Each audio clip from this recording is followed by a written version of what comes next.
Good morning, America. Welcome to my podcast, A Minute with Mel. Over the next few episodes, I'm going to discuss and explore with you the following topics. Who is Donald Trump, and why should we care? A comparison of the Trump administration and another historical leader. The future of America. Who are we? Have our values changed? What do we want out of life? Security, jobs, housing, happiness, freedom of religion? And where are we heading as a country? But first, let me tell you a little bit about myself.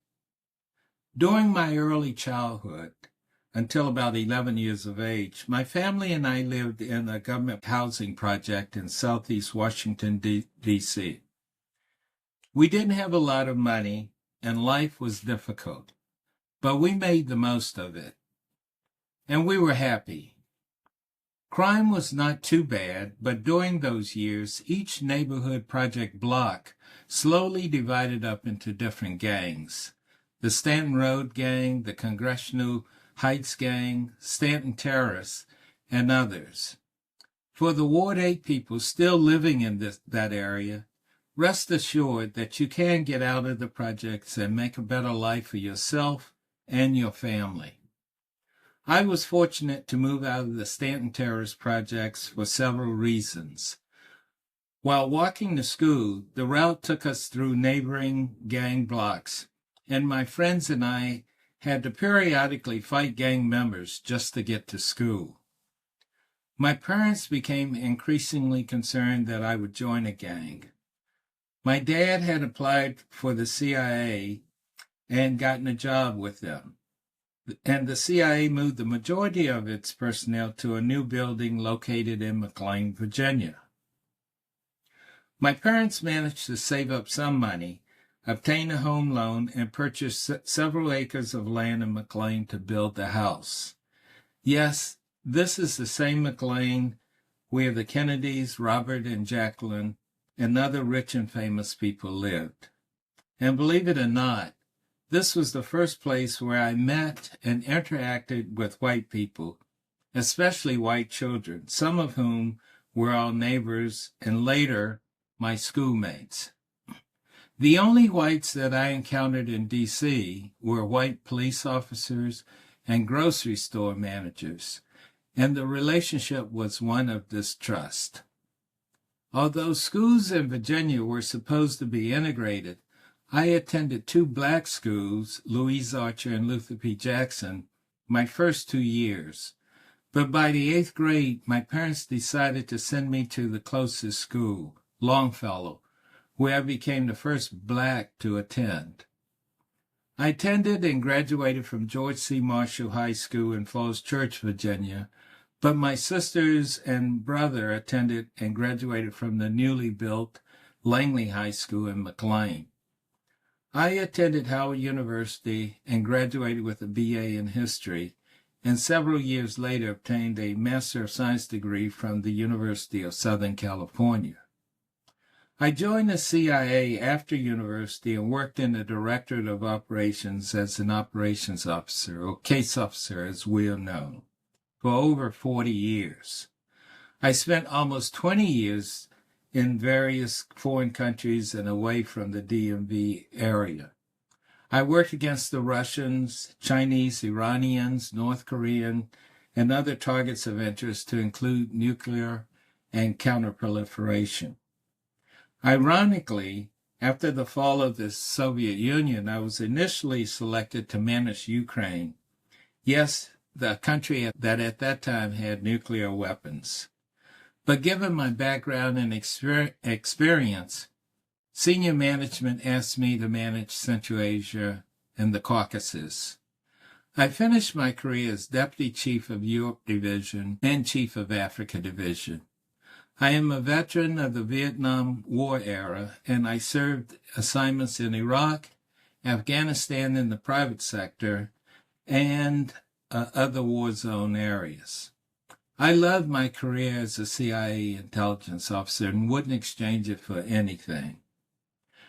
While serving in the CIA, I did not know nor inquire about the political backgrounds of my colleagues, and nor did they.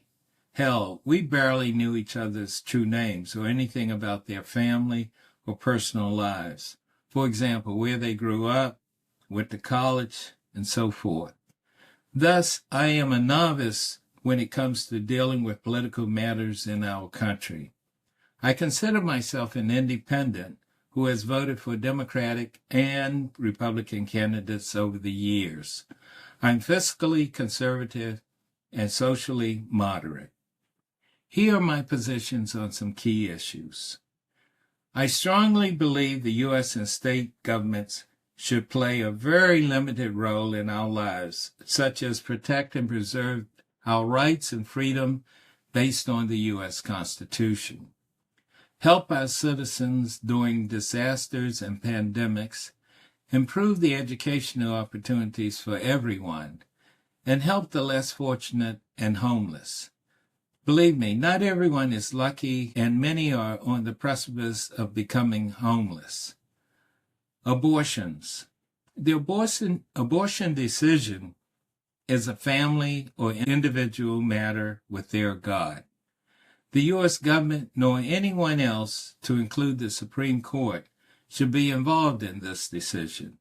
It's a difficult decision either way, without everyone else interfering. The Second Amendment. I believe strongly in the Second Amendment.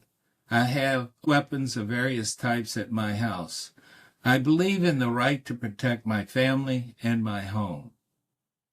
But let me ask you, is there really a need to have assault weapons in your home? My response is no. Assault weapons should be banned or incapacitated as a collector's item. Anyone who has served in the military, especially in a war zone, or seen the damage that a weapon of this caliber can do, such as doctors and first responders, would agree with me that this weapon should be banned. And to go one step further, no one should be allowed really to carry a weapon outside of their home unless they have a permit for hunting or travel to a shooting range. I can make exceptions for the farmers too, as long as they're on their farmland to protect themselves from coyotes or wolves or in that particular situation. Political parties. Both parties suck. And if our political system could develop a third party that split down the middle of the other two parties, I would be truly happy. And I believe many of you would be too. However, I realize this is not a possibility, but we as Americans can do the next best thing. Wake up. Yes, become woke. It's not a bad word. And vote for more moderate candidates who are going to get things done rather than fight with each other and accomplish nothing, which is happening today.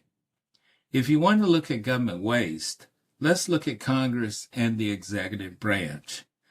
I've worked with many administrations during my career, and I'll start with Lyndon Johnson. The economy was fine. Foreign policy, the Vietnam War, was bad. But he protected everyone when he signed the Civil Rights Bill at that time. Richard Nixon. The economy was okay, and Nixon did some good. He opened up relations to China, and then he still had to deal with the remnants of the Vietnam War. Gerald Ford. He had a tough time with the economy, but he helped Vietnamese who supported the U.S. during the Vietnam War. But where we heard that before, Ford did have the right foreign policy. Jimmy Carter. He was president during tough economic times, but he was bad on foreign policy. But the one good thing he did, he was a human rights advocate. And at the time, I didn't feel strongly about that, but I think he did the right thing, and we should always protect human rights throughout the world. Ronald Reagan, tough on foreign policy, but he, like I, questioned the economic policies of the time. George Bush, the senior, he was tough, and smart when it came to foreign policy, but he missed out on the economic policy issues, which cost him a second term. Bill Clinton. He was excellent on the economic policy, but questionable on many domestic policies. And he was weak on foreign policy. He missed the opportunity to kill bin Laden. George Bush. Some good foreign policy, Afghanistan, Africa, Europe, Latin America, and one big foreign policy mistake, Iraq. And his team screwed up on the U.S. economy at that time. I did not work with the following administrations, but here's my assessment of them. Barack Obama. He was bad on foreign policy, but saved the U.S. economy. Donald Trump. He's bad on foreign policy, all talk, and that hasn't changed. And he has absolutely no knowledge of the economy. Joe Biden. He did a fair job on the economy, but he was overly cautious to weak when it came to the foreign policy arena.